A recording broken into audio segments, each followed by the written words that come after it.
বিস্তারিত সংবাদ এখন। প্রত্যেক দিনের রান্নার জন্য স্বাস্থ্যকর তেলের দুনিয়াতে এক নতুন ধরনের তেল বাজারে প্রকাশ করলো Modi naturals limited. Olive active নামের অলিভ অয়েল ও রাইস ব্রান অয়েলের মিশ্রণে তৈরি ভোজ্য তেলটি কলকাতাতে প্রকাশ করলেন বিশিষ্ট অভিনেত্রী রাইমা সেন সহ সংস্থার ডিরেক্টর শ্রী অক্ষয় মোদি।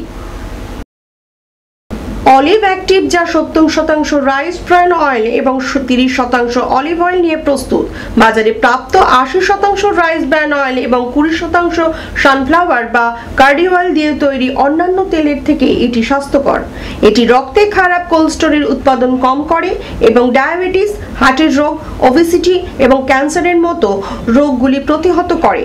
অলিভ অ্যাক্টিভের তেল শুষে নেবার ক্ষমতা কম হবার ফলে এটি আরও হালকা, স্বাস্থ্যকর খাবার প্রস্তুত করে। পাউচ, বোতল ও কন্টেনার এই তেল বাজারে পাওয়া যাবে মাত্র 155 টাকা লিটার দরে।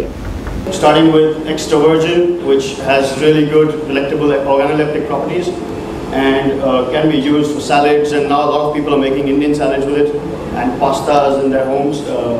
It's quite interesting. Looks for healthier cooking options. It's not only to stay fit, but we also prevent like diseases. And so I think Olive Active has got a lot of benefits.